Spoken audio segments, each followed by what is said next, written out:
Alright, I'm making this video for the next time I try to use the sewing machine.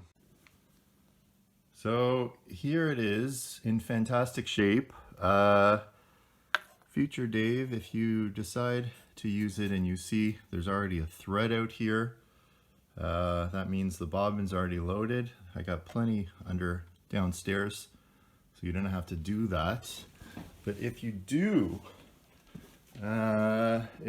need thread, you'll flip this up. There's a carriage that holds the bobbin, and this is a big source of problems for this machine. If it's not clicked in properly, then the motor won't be able to go through its travel. So I spent about an hour last night trying to figure out why the motor was seized, and it's because this thing, the carriage and everything, was in crooked. And it wasn't able to sew. But basically, all you do is, there's a tab here, you pull it. I'm going to go ahead and ruin this. The bobbin goes in there, there's a finger there, and you load it. There's a stage up here where you put the bobbin there, you put the thread here, and you can load the bobbin if it's empty. And I have extra bobbins in my kit over there. And the way that would work is that you'd put the bobbin in and you click this, and it will load the bobbin when you press the pedal, and you just pull it out when it's done.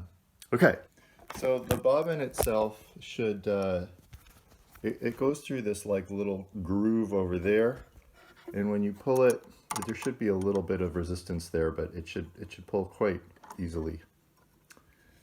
All right, I'm going to load it in.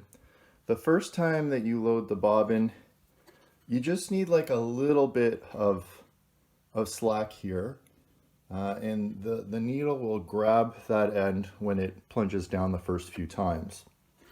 So this goes in the carriage on the bottom. Sorry for the Blair Witch shakiness. And this is going to rotate, and you're going to push this so it clicks. You need to hear that click. And so this is already set up, so I'm not going to bother running it to grab. But when it's gone through, you should be able to pull this, and you'll get some slack from the bobbin once it goes through. Now, how do you load the thread on the top? So there are these two little things. You only need one of them that you're going to pull up. It doesn't matter which one you pull up. Last night I was using this one, but let's use this one just because. You put this on the spindle, and then what you're going to do is this thread is going to go through either one of these holes. Doesn't matter. It's going to go down around this thing, and this thing is going to catch the thread. It's going to go back through there, and then it's going to go through this hole over here. This is very important. And then this is going to go down in this groove over there. And once it goes down there, you're going to go through this little coil. And you can do that by kind of putting it to the side and then sneaking it in, and then down, and then through the eye of the needle, and then thread it that way. So that's the trajectory. Give yourself a lot of slack there, because if you don't, you can lose the end. All right, so I'm going to go ahead and do that and then hit start again. I'm going to try to capture this point because it's a good one to try to get. How do you get the thread through that little guide? What you do is you take the free end, and the free end I have now is on the right hand side, and the end towards the machine is on the left. And then you're going to go under the guide and then slide it through, and then you're done. Oh, so good. Look at that. So that's how you do it, and then it's through the loop. So you don't need to thread it through because that's annoying. And the next thing I'm going to do is thread it through the needle. Okay, that wasn't too bad. I did that without my glasses. Hard to see, but make sure you cut the end and then pull. And there we go. I'm going to trace through what this looks like. So thread, body guide, and then this goes down. You can see I've gone around, and the thread goes into this, in between this metal groove, and this adjusts the tension. So last night I just used 0. I'm not a seamstress. I know that when you clamp this down too tight, the thread will snap. And so that's not a good idea. So probably a 0 or a 1 will do just fine. And then it goes around here, and you can see this guide catches it on the other side. See how that's going like that? And then we're going, I'll tighten it up. Then it goes up here through this part over here. I'm sure people know what that's called. I don't.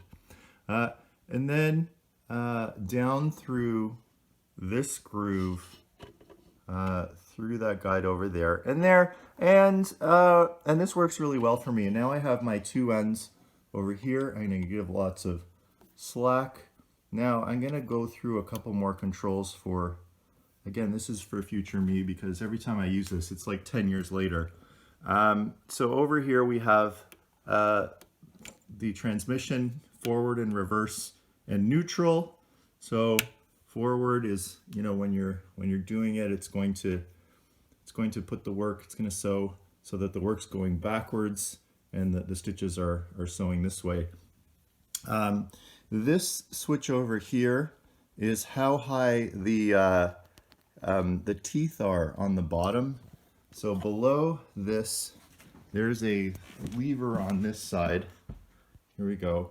If I lift this up, it gives us some space, and you can see these teeth that just sort of help push the fabric along as you're sewing. And this thing, which says down, low, and high, it's going to change the height of those two. So I'll show you how that works. So there's high, low. See how they're going up and down?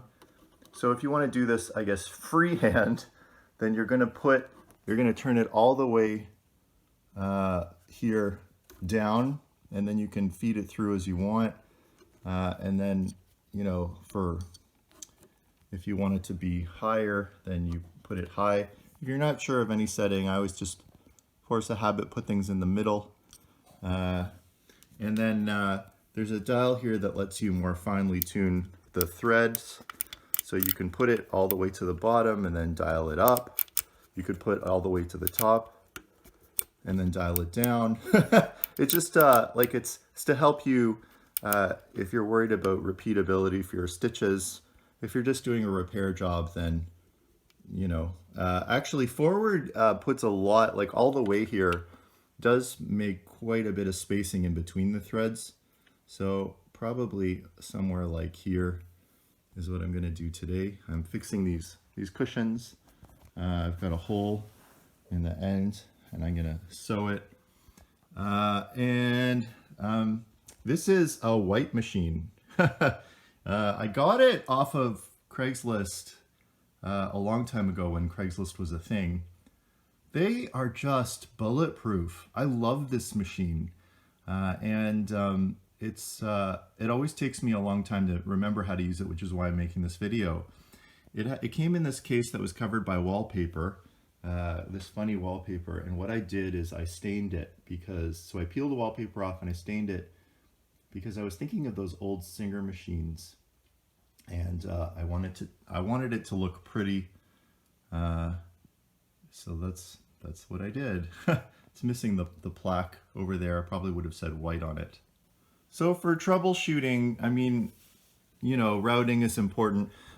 I spend most of my time working out this bottom end, the bobbin thing. So getting that bobbin through, getting the